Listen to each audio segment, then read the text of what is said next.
Hello, everybody. Welcome to the latest episode of Clektive Thinking. I'm Andy Tudor, CEO of Clekt. And joining us today, I'm delighted to have alongside me Paul Winsor, who is Head of Retail EMEA for Snowflake. Paul, welcome, and thank you very much for investing your time with us today. How are you doing? Yeah, I'm doing very well, Andy. Thanks for having me. Yeah, it's our pleasure. We are going to talk today about a number of different topics impacting on the retail industry, which is our mutual area of interest. But before we get into that, I just want to give a quick summary for our audience about Clekt. So we are a Snowflake exclusive data, AI and automation consultancy partner. We work with a number of household retail businesses and in a number of other different industry sectors as well. But today we're focusing on retail and CPG because of your expertise. So let's get into it if you're comfortable with that, Paul. Yep. So one of the main reasons we've invited you in today is to talk about the latest innovations that Snowflake are bringing to the market. We're halfway through the year. We had Summit at the beginning of June, which seems like a lifetime ago now. But actually, Snowflake are continually innovating and bringing the latest and greatest capability to the retail sector.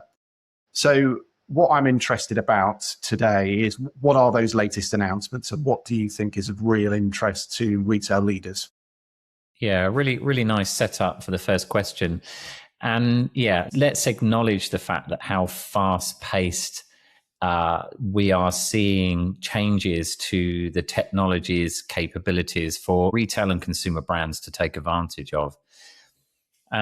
We did have our global Snowflake conference at the beginning of June. I think over 22,000 people attended that.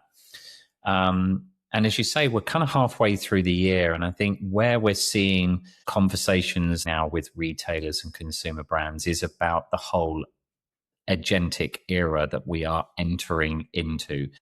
The excitement around that in terms of what the possibilities are, but also making sure that it's set up correctly, that we don't create more inconsistencies, which can absolutely happen if we don't do this the right way.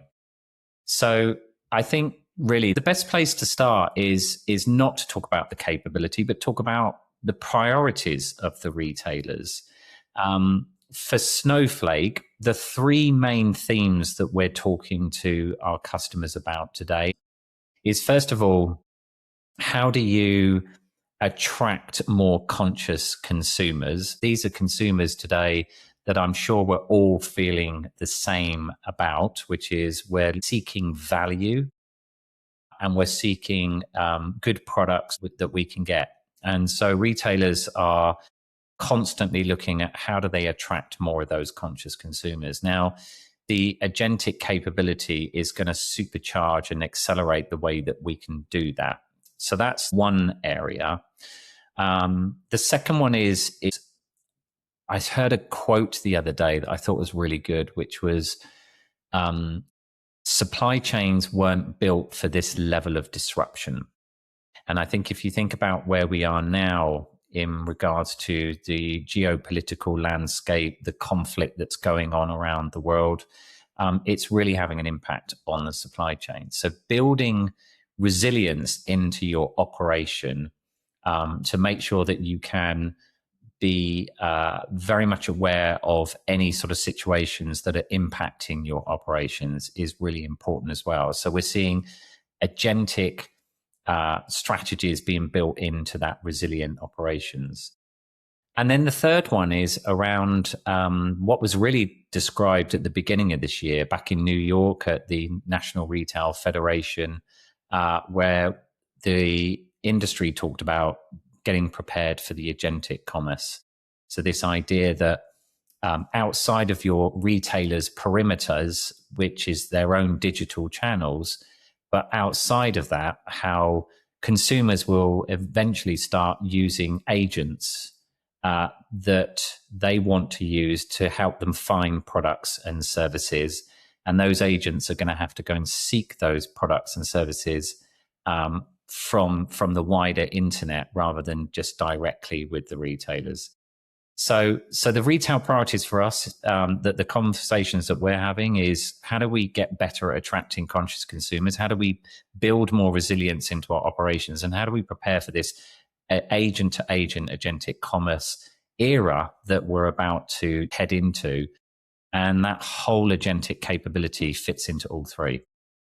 Fascinating. In real terms there, you've touched on all aspects of the retail model, haven't you? How a retail brand interacts with a consumer. Yeah. A conscientious consumer, a consumer that wants the great product at a great price, a great value that represents great value. You've touched on the supply chain, and then you've touched on a brand new way of connecting product with a consumer in agentic commerce.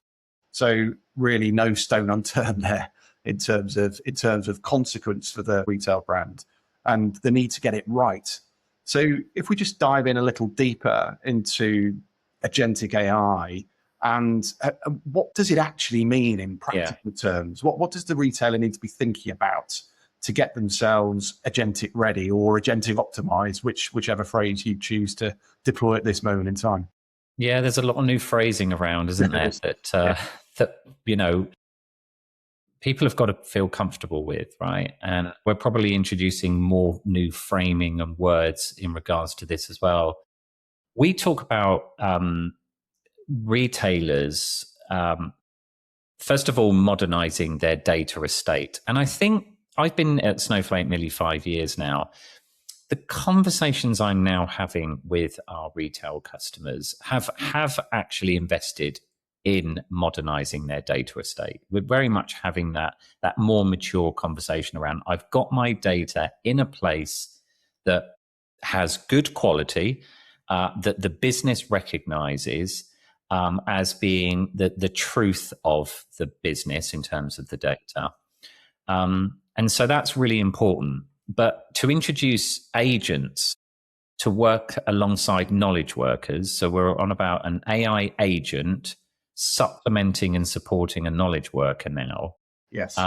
You can't just basically introduce agents on top of your data without building this kind of semantic layer that we're talking about today that connects the agent to the right set of data for them to be able to answer the question with context, what it is that needs to be done next. Now, whether that's automated or that's a human decision, we're now seeing those agents being introduced based on knowledge workers, right?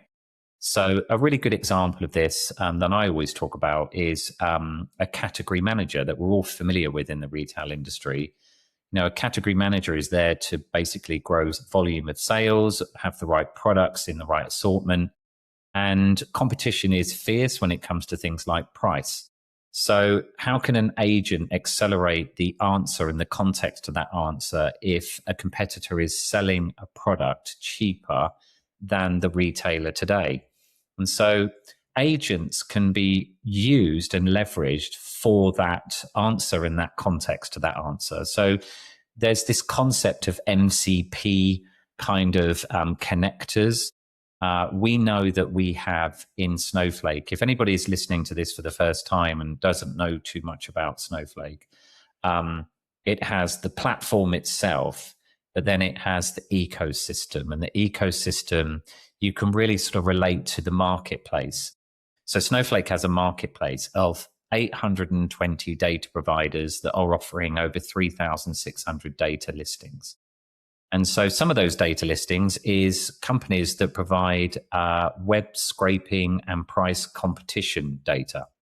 So if you can build an agent semantically to connect to your product data, but also via an MCP server connect to external data that's monitoring prices, then the first thing you're doing in the morning is just checking if your prices are still highly competitive in the marketplace or somebody has just undercut you. Now, this agent is there to just basically understand and detect those things.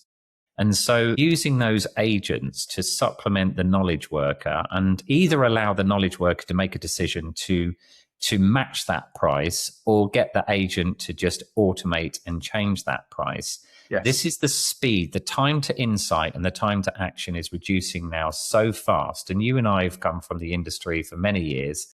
where this would take some instances days to be able to kind of Sure. understand these things. Yeah, 100%. And I really like the concept of the technology assisting the intelligence of the human in that context, or what you described as the knowledge worker there. Yeah, and what I loved about what you said earlier, you said a word, consequences, right? Yes. Yeah. I think I'm going to steal that word going forward, Andy, in terms of just being able to relate to where we are right now, the consequences of getting this wrong. One of the messages we're bringing out now is if you are going to introduce this agentic agent workforce alongside the knowledge workers today, it's got to be done. This is me introducing the new phrasing again. We're talking about agentic control plane. So this way that you need a control plane to be able to fully ensure that your agents are connected and understanding what each goal is trying to deliver. And one of the examples we always talk about when we talk about this is if you don't have this connected in one kind of enterprise kind of view, you might have a knowledge worker and an agent figuring out how to reduce inventory to reduce costs in your business. At the same time that you might have a knowledge worker that's trying to grow sales around products and is thinking about putting a product on promotion. Yes. And if those two agents might be working really hard based on what it's being tasked to do, I need to reduce inventory, whilst another agent saying I need to identify where I can grow sales. It might be a situation where the agent that's going to go and put something and suggest something on promotion is the same product that the agent's just figured out how to reduce stock on. If you think about this has been the retail business without agents. You and I have worked in the retail business where marketing and supply chain and finance perhaps don't connect to each other very effectively. Yeah. Now we've got agents being introduced to here. So unless you provide that shared kind of context of what it is the business is trying to solve, the consequences of that is you're putting things on promotion when you're reducing stock, and that's not something that the business wants to do. Yeah, I mean, arguably, it's about providing the air traffic control, isn't it, to the agents. And historically, pre this kind of technology, it was an operating board that theoretically should be doing that and coordinating those activities across the business. But actually, the technology gives you an advantage because it gives you visibility, observability across the business. Yeah, and you know what always surprises me after the amount of years I've worked either in the retail business or on this side of the house supporting retailers drive value out of their data is how the challenges don't really change. It's the ability to react to them based on the technology that's available. And let's face it, I don't know if you feel the same, but for me, this is the most disruptive this industry has been in my 40 years of being in this industry. I can only relate it to e-commerce being another disruptive kind of channel that was going to suddenly change the habits of consumers from physically shopping to suddenly waiting for goods to be delivered to their home. But I mean, if you think about now where we're going to in terms of that whole ability to use agents to do our shopping, coming back to the quality of that data and having that data AI ready.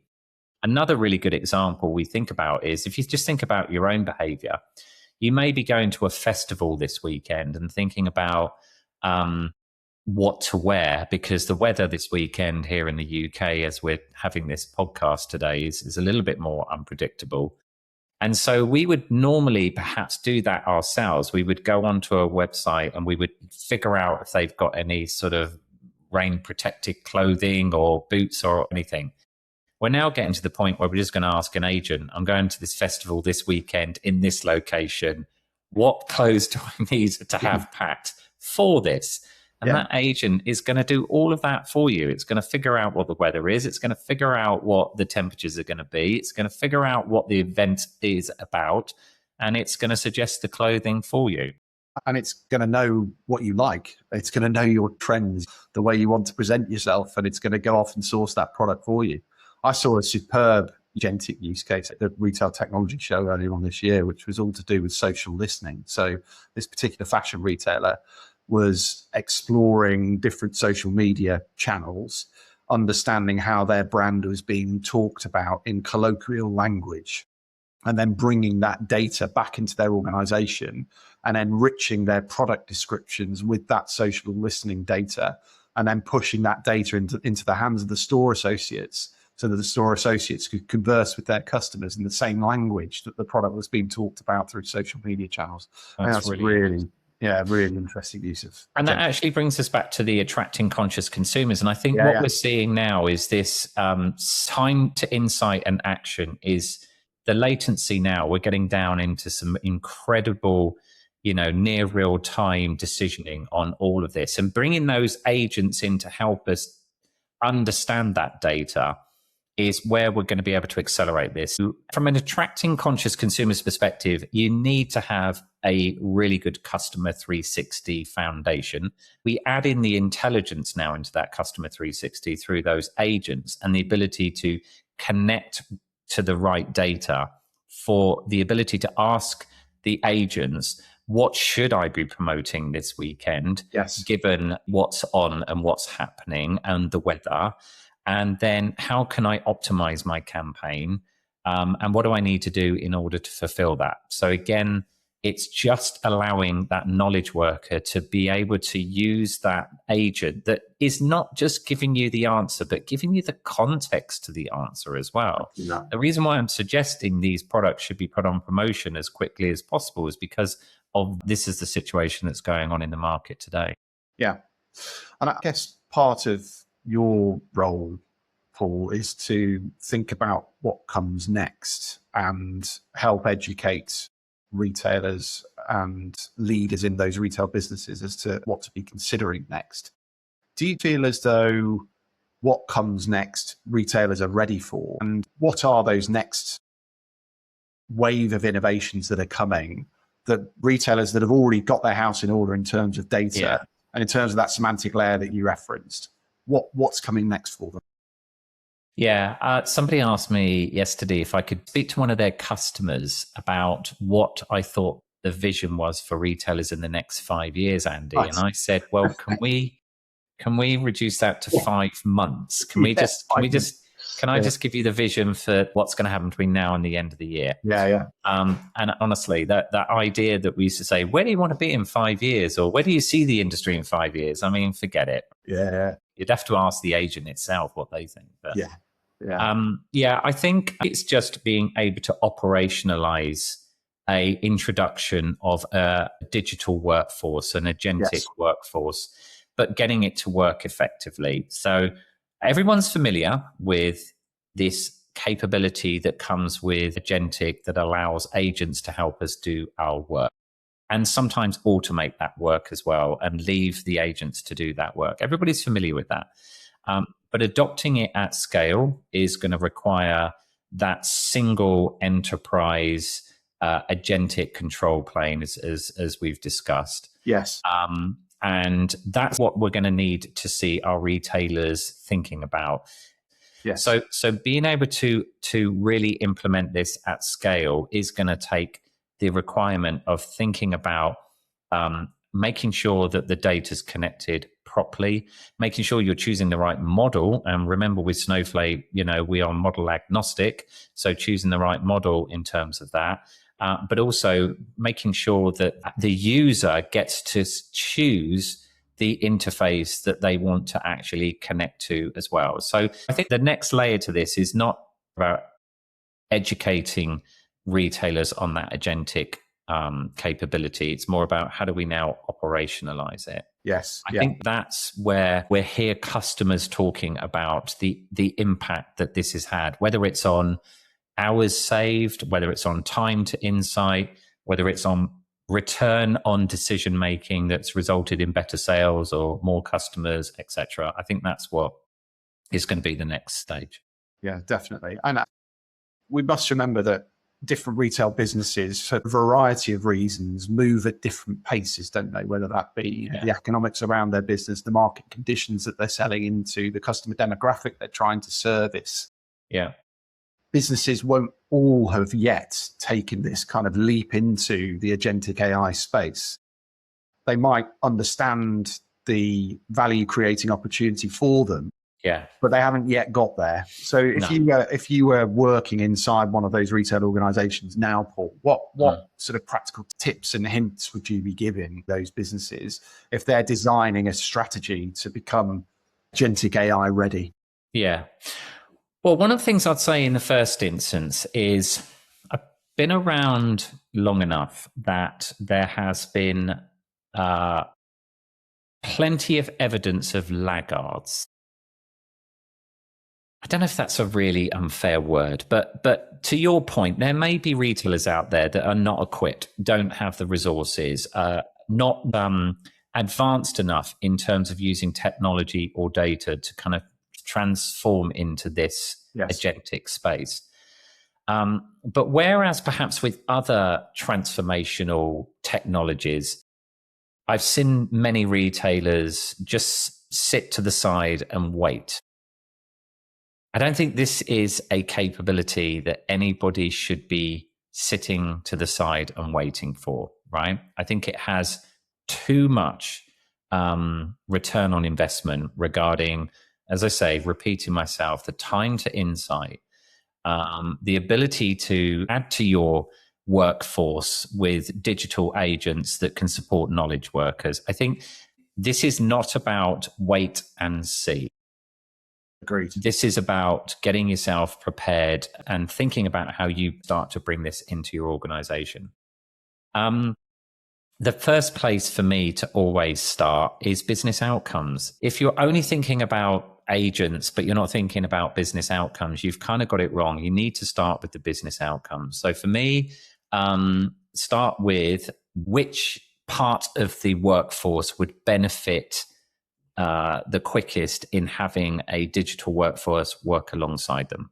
What is the outcome that we want to trigger? Is it about price? Is it about customer experience? Is it about inventory? What are we talking about here? So I think it's about, first of all, where do we see the greatest opportunity for those agents? And we've talked about building resilient operations. That could be in stores, that could be in supply chain. We've talked about attracting conscious consumers. So this could be about campaign optimization. This could be about predicting future behavior. So always think about the business outcome first. Think about it by function, think about by persona, and think about outcome. The capabilities there in terms of you can use a digital workforce, a agent to help you do this. Now you've got to think about the data and whether or not you've got the data that's AI ready that can give you the answer and the context to the answer as well. Yeah, completely agree. And just to overlay some more practical guidance from what we see as a former retail CIO myself, historically there would have been a level of fear to sort of face into this opportunity. You know, what do I need to do? I need to get all my data in order. My data's locked away in an inordinate amount of systems across the retail enterprise. But actually, the opportunity to experiment quickly and to generate really rewarding business outcomes quickly and effectively exists. It doesn't have to be, a monolithic transformation program waiting months, years before you get outcomes. These outcomes should be achievable in days and weeks. They really should. For anybody thinking about embarking on this journey, it really is practical and straightforward to get after the value from our experience. Yeah, and just adding to what you said, for me, again, I listened to another podcast this week, Andy, that was talking about just get on and start to introduce these agents into your business, because the accuracy may not be where you want it to be, but the agent is going to learn from the answers. And once you give an answer and a knowledge worker has to ask another question and another question, then the learning is happening whilst you're interacting with that agent. And so going back to my point about don't sit and wait, to you hear industry standards now is response rates are a high 90%. Oh, okay. Well, then I think we're comfortable enough to start to leverage these agentic agents. It's about starting off with your own data in your own business. Absolutely. And working on those accuracy. In fact, funny enough, there's a gentleman that I've got to know this year called Thomas Podensky. I talk about him all the time. He actually works for a fintech company based out of New York. He's got two roles. He's a chief data analytics officer and a chief operating officer all at the same time. And they've got offices in New York, Hong Kong, Shanghai, London.